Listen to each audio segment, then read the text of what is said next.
Today I'm going to show you how to create this simple card. I will make sure it's responsive for any screen size, and I will use what I would consider best practices. Let's get started. Okay, first things first, go to your location of choice and create a new folder for yourself. I'm calling this NFT Preview Card. I'm saving it on my desktop for simplicity. The next step is to download the files for the project and just select everything you want from WinRAR or whatever software you use to unzip the Frontend Mentor packages with. Just place them in your folder of choice and then we're done. Next step is to just drag the Figma file into Figma and wait for it to open.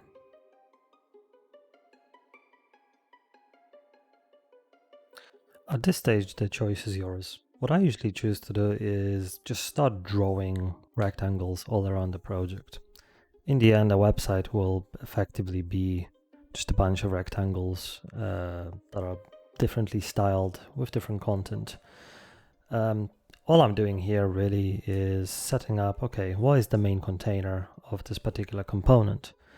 And then I'm going to break it down by what are the individual parts of it. In this case, I'm starting to see that, okay, this is probably going to be a 2-row layout of some sort, probably going to use Flexbox. And then you can keep on going with this until you get to very granular detail. But that's usually not necessary if you're quite seasoned. I would advise newer people to do this. And when you're seasoned, you'll probably see these lines all in your head without actually having to draw them up. Once you're done analyzing your Figma design, let's open up everything we have in VsCode. For this, I just typed CMD into the address line and then typed code space full stop into the terminal window that opened up. When I have everything open in VsCode, we can start doing some code cleanup, just cleaning up from everything that the Frontend Mentor has given us. So I'll be commenting some stuff out, removing lines, removing any code I don't need. Since we'll be using SCSS for this project, it's time to set up the SCSS files. So I'm just going to create a folder called styling and then create main.SCSS file inside. Then it's time to use a SCSS command called SCSS-watch. So firstly, we want to declare that we want to watch a SCSS or a CSS file.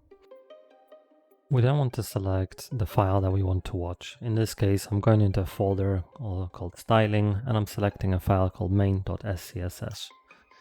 And finally, we want to separate it by colon, after which we can select the output of our final CSS file. In this case, I'm selecting the same folder, styling, and I'm calling the CSS file styles.css. Once you hit enter, you should see that it's now compiling code. The green line in your command line should suggest that. The first thing you want to do is just test if it works. One of the key features that works in SCSS is nesting. I'm going to write some basic nested code and see if it's correctly output in my CSS file. Assuming everything worked fine, you can remove the test code. I will now create 2 additional files for my styling. First one is reset.css and the second is mixins.scss. What they do and what they are is quite simple. My mixins just carry some Sass code that I always end up reusing in every project. And reset.css simply covers removing of existing styling like paddings, margins, font sizes from the default options that exist in browsers. Here's a quick demo of my flex mixin. It simply sets display flags, flex flow, justify content, and align items. So let's first import it and then apply it to an imaginary non-existing div. Include the flex, set the flex flow, justify content, and align items, save it, and you should have the correct CSS output. And it looks fine. Just as a small mention, in my CSS Reset, I do have box sizing border box and font size 62.5%. Without going into too much detail, I would like to explain quickly the font size bit. Initially, 1 rem is equal to roughly 16 pixels. So if we do 1 rem times 62.5%, we get 10 pixels. And so 1 rem equals 10 pixels or 0.1 rem equals 1 pixel. This just makes my life easier since I use rem units. The next step is to use the style guide to create some color variables. I'm going to be creating CSS variables, and quite simply is just naming them and repasting the HSL values. The next step is to import the font. In this case, we're looking for the font of outfit with the weights of 300, 400 and 600. We're just going to import them through CSS. So just copy and paste it and you should be done. And then the next step, of course, is to just create any variables you might need. In this case, I'm just going to set the font family for the whole document, and I'm going to set the light, regular and bold font weights. Something I recommend doing is to set variables for your Z indexes. This will make them easier to manage in larger projects, and is a good habit to get used to. In this case, I just need a Z index for the overlay and the eye icon. At this stage, we're ready to start with some HTML. I'm going to create a component as an article, and then I'm going to create an image container with an image element that corresponds to the cube, and the same for the eye icon. We're going to use a before pseudo element to create the overlay. For now, we'll focus just styling the image area of the component. To start us off, let's style the body. Let's add a background color, a width, a minimum height, and let's center the component in the middle, horizontally and vertically. I'm using a Mixin to achieve this. Right now we should just see 2 images, and it shouldn't make too much sense, but they are centered. The next step is to add styling for the entire card component. So let's select it by using its class. We're going to add some padding, background, border radius. You can already see the effects. We're going to add flex with the Mixin I showed before, some gap width, max width, and we're going to include a media query. To help us focus on individual parts of our entire card, we're just going to comment the images out for now. Right now you can see the media query working, and it's working pretty much as expected. In case you missed it, I used the Mixin to create my media query. This is just a short visual explanation of exactly what's happening behind the scenes. Let's resume by styling our image. First, make sure to uncomment it. Then go to your main.scss file and select the image container. We'll now add some boilerplate styling for the container. And finally, we're going to select the image, as well as the pseudo element that will be the overlay later on. We're making sure to place them in the center by positioning both elements in grid column and grid row 1-2, so that they're perfectly centered as shown in the Figma file. And then we're just selecting that the image will have the correct width and height of its container. We can add a tiny improvement to the card.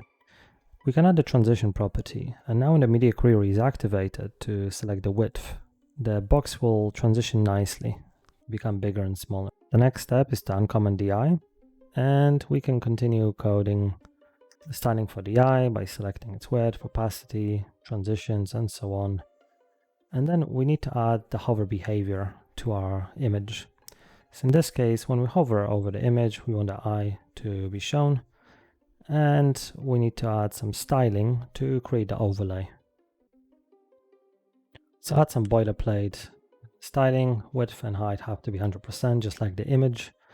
We're using the Z index as we outlined before, and you can see it's working. Just add a transition property and everything's transitioning nicely. Well, now we're done with this section of the code, as it accurately matches the Figma file. It's time to start with the text container. We've dealt with the image, and now we should just move on since that bit is complete. We'll start with the overall container called text container in a class. The heading, of course, the paragraph, we're going to call it description. And then we're going to create a row to contain the information about the time and the ETH price. Each each part of a row will have an image and a paragraph. So as to describe the icon and the actual information. Okay, we're about done with that. We're gonna just create the divider. We're gonna use a div. You could use a different element if you wanted to. I'm using a div. And finally, we're gonna create the user info container. That looks like it's gonna be another flex row for us. With an image, a paragraph, and then finally the link inside of the paragraph, since we know that we can hover over it and there's an effect, assuming it's a link that takes you to the creator. Now if we save everything, we can see that the content is correctly displayed. It's time to start styling a text container. I'm going to zoom in just so we can see it a bit better, and I'm going to add a width. I'm going to add my flex, and I'm going to add a default gap just so all our content has this minimum gap. And then I'm going to obviously change that for the tablet and higher viewports, wider viewports rather. And this is where it gets a bit weird. Weird for you, not for me. I have my own system of simplifying how I do gaps. In this case, I know there's a minimum gap between all of these elements, but some gaps have an extra 4 pixels. So my objective here is to add the extra 4 pixels to the correct gaps. So in this case, it's every element except the first and the last one. So just to reiterate, our gaps are effectively the minimum space between all elements. And now it's time to write the bit of logic I discussed, that if it's not the first element or the last element in our text container, we're going to add 4 pixels to the margin bottom. And a similar thing will have to happen for the tablet viewport, of course. The tablet viewport is similar, except that instead of 4 pixels, we're going to be adding 8 pixels. But we're also going to exclude the divider. The divider has to be excluded simply because the margin bottom agrees with Figma's if it's excluded. So let me just write the logic quickly. So if a text container and then the direct child within is not the first child or it's not the last child, we want to do some code. In this case, margin bottom 4 pixels. So again, if element is not the first or last child, add 4 pixels to the margin bottom. That's what that code does. It might look a bit confusing, but there we go. And then after we get to the tablet viewport, also, if it's not the second last child or the second last item, or second item from the end, we're going to add margin bottom 8 pixels.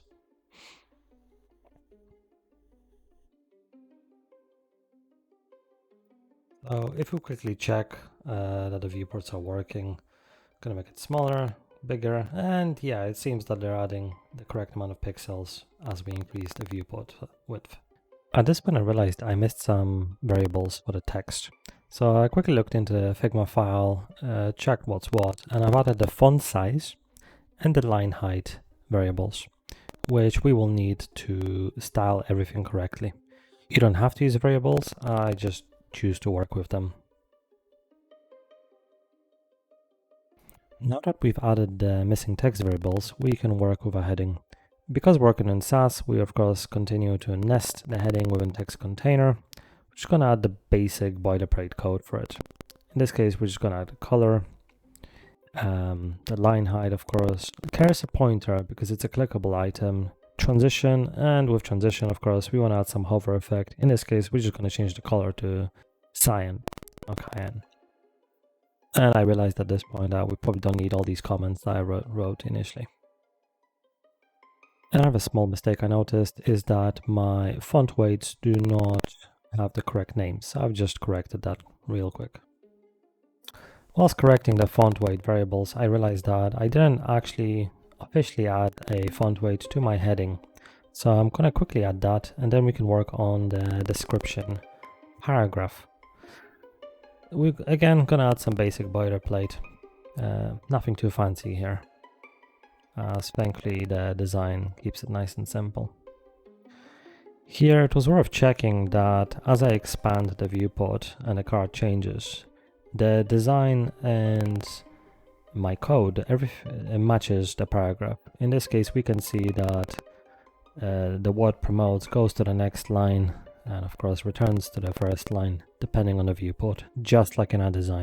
As a quick recap, we're just going to quickly look at the info row, which has the price and the time left. So because it's a row, we have a container which has two elements that are both divs, which are containers in themselves. All three I just mentioned will be flex items. All of them will also be rows.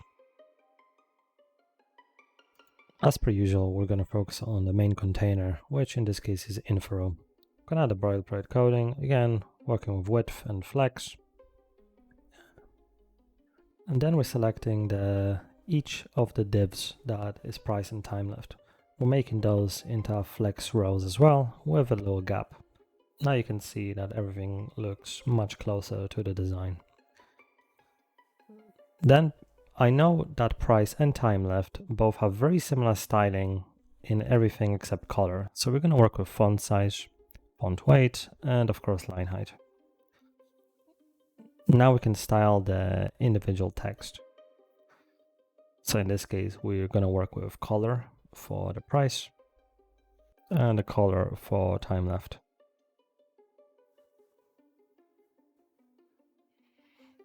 That's pretty good. It looks close to the original design, if not identical.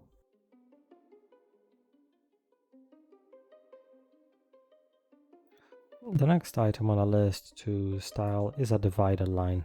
I'm calling it divider, as you remember it's a div, and thankfully the code is relatively simple to style this. We're just going to add the width 100, a height of 1 pixel, and a background, and that's done. Finally, we're left with the last piece of code we have to add to make this component complete. We're going to work with the image, the paragraph, and the link, of course. And of course the container that is the flex row for both the image and the paragraph. And we're going to add the transition for the link to change the color from white to cayenne. So starting to add a little bit of code and styling for the user information. I'm going to create it as a flex row and add a gap.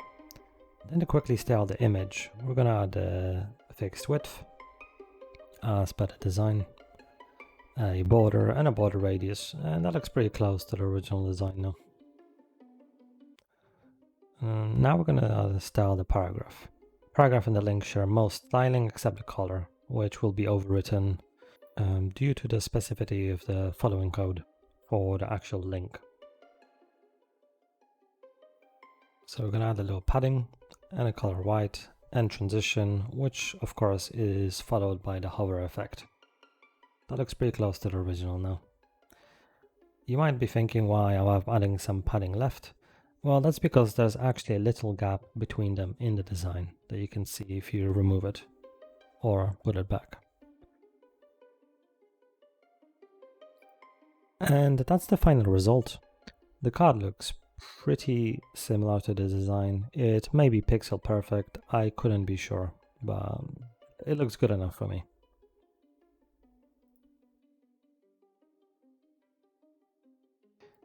Before singing praises though, I wanted to check, well, this card is a component. It's probably gonna have a few similar cards around itself. So I decided to copy it a bunch of times after placing it inside of a container. We're gonna quickly add styling to the container, as currently it's just a div containing a bunch of cards. We're gonna add it to the top of our styling as I'm going to select it with its class. We're going to create it as a row that wraps. Okay, so far the cards seem to be working. Gap seems to help a bit. Everything is nice and responsive, but it gets a bit too wide. So we can give it a maximum width of 120 pixels, 1200 pixels, and it looks pretty good. This code could be further improved, of course, but overall I'm quite happy with the result. Alright, I think that wraps it up. Overall, I think the card is pretty close to the design, and I hope you found this somewhat helpful. Cheerio.